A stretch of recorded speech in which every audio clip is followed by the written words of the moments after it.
the cameo characters in the background, we use the excuse of the dimensional Shellshock to slide a bunch of our favorites and other deeper or more obscure characters to put them in there like just for fun, for fans, because we're fans first.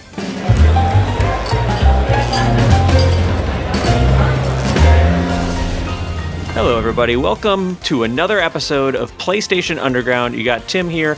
I'm so excited to be checking out Teenage Mutant Ninja Turtles Shredder's Revenge, the Dimension Shellshock DLC. I'm joined by two talented developers from Tribute Games. Thanks for joining us, Frederick Gemis, the game designer. How are you doing? Doing good, you? Doing really well, thanks. And Yannick Belzil, scriptwriter at Tribute. How are you doing? I'm doing great. Excellent. So, gosh, I'm so pumped that we're going to be getting more Shredder's Revenge.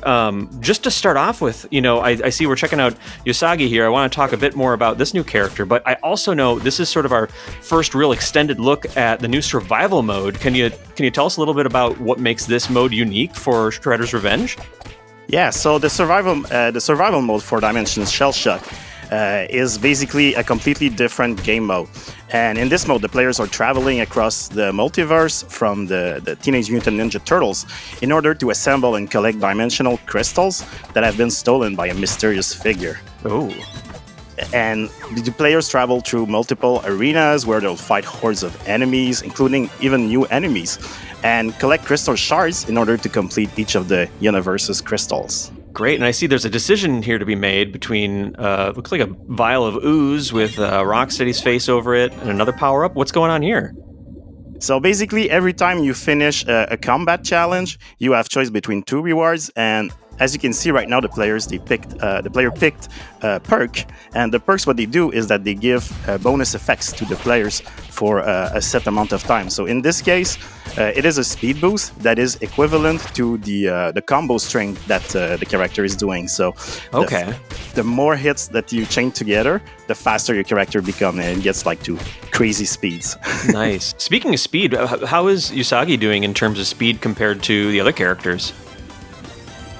With Usagi, we really wanted to try something different than what we had with the other characters, and the idea that we went forward with is to try to make it more like an aerial character, so a character that would be more, better adapted for the air attacks and such. So we decided to. But something I think is happening on screen right now. Yeah, Shredder's in there. Oh man, yeah. You picked up a vial of ooze, and now we're playing as Shredder, which is incredible. So yeah, can you play as enemies within survival mode if you choose those power-ups? Yes. Go ahead. Yes, you can. It's something that fans really wanted immediately, like when the game came out, like, oh, it's called Shredder's Revenge, but I sort of wish I could play as Shredder or as Bebop or Rocksteady. So we made it like a fun mutation perk that you could use during the game. And because the characters already had so much animations, like it felt like we could just create a couple more to make them as playable characters within like within the gameplay of the survival mode. That's awesome. It looks great. It looks like he was always meant to be playable. It just like it fits so well. And the decisions having to be made here, it seems like we're choosing between collecting more crystals to make it through.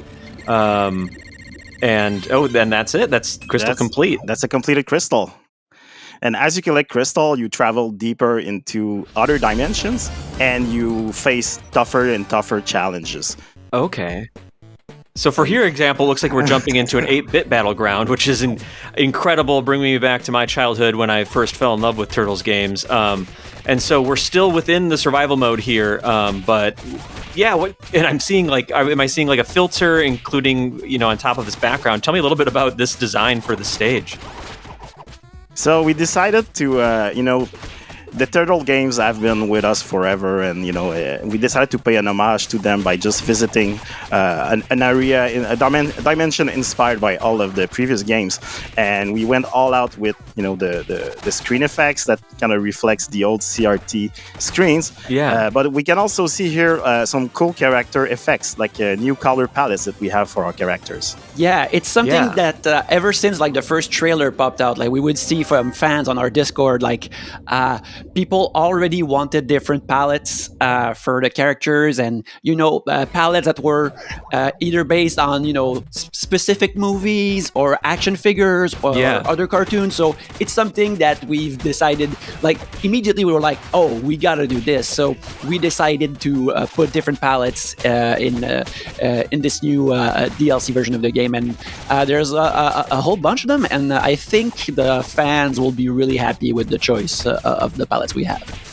They look fantastic. I love the backgrounds. Like, they're so authentic. And I'm hearing a little bit of a sort of 8-bit inspired music there as well. Is that T-Lopes coming back for this soundtrack as well? Yes, he has made new tracks for every dimension. So that was really excited also to have more of T-Lopes' music in the game, because we love the guy. That's awesome. Yeah, a few screws loose from the full game was like on repeat for me for, I don't know, a solid month. So I'm so excited for more 8-bit tracks. Another decision here. Looks like we've gone for some more crystals. Yeah, and as you can see also in this stage, you had also new enemies and hazards. So you saw there were those foot soldiers with the large lanterns that can set the ground on fire.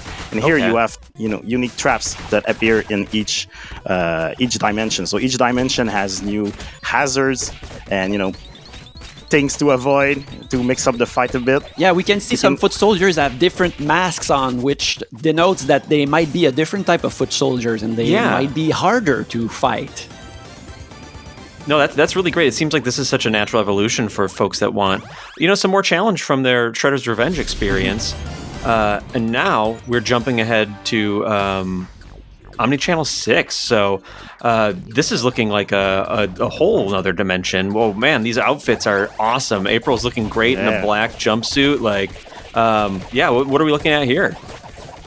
So in the Omnichannel 6 dimension, basically it's kind of a future dimension.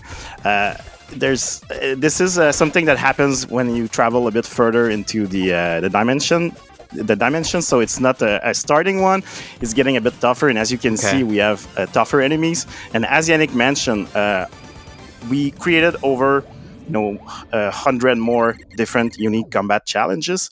But these combat challenges, they kind of update as the game goes on. So if they get progressively harder, and we have introduced a notion of having enemy ranks. So basically, you have enemies that get tougher, they have more HP, they're more aggressive. Some of them even have new attacks.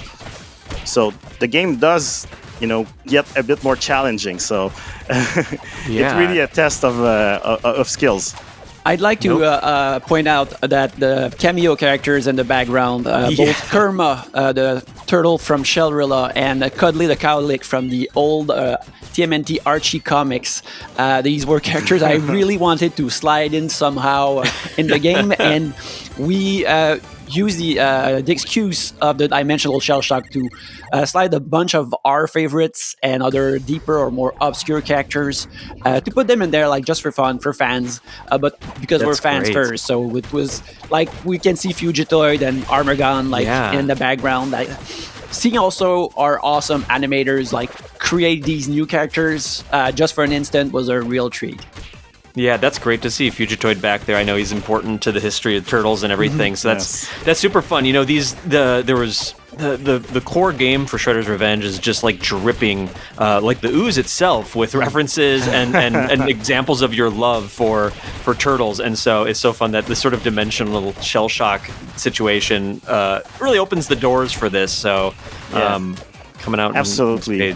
When the first arcade game was kind of very faithful to the show, but then the second arcade game, Turtles in Time, was basically just Turtles having fun. It was just a wild ride through time travel and such. And this is kind of how we wanted to approach a DLC. We wanted it to be something that would feel like almost like a sequel, but that would go further than what we previously saw in the game. And that's why we really wanted to go with the multiverse and explore all of these new locations, which is also an excuse for more cameos and little Easter eggs. But I think it's a good refreshing experience for sure from the main game. Definitely. And speaking of Easter, like Usagi's his moveset, I'm seeing now what you're talking about, where he is so adept at staying in the air and kind of, am I seeing him sort of like juggling himself off enemies and bouncing, like keeping himself in the air? So as I was saying, we wanted to unlock a new dimension of gameplay with Usagi, so we really focused on giving him a lot of air control. So basically, Usagi is the only character who can do a real double jump, meaning that he can, start a jumps in a direction and course correct if he wants, like to get out of trouble or to readjust for new attacks.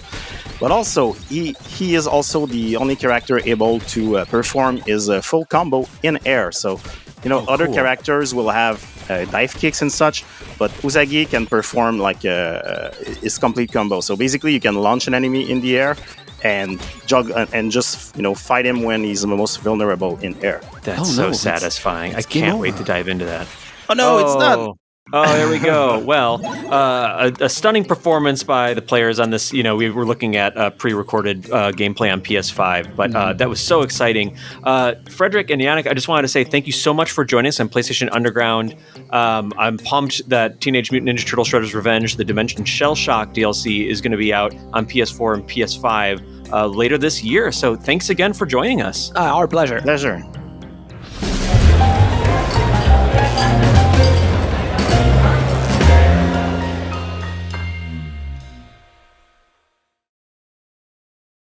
PlayStation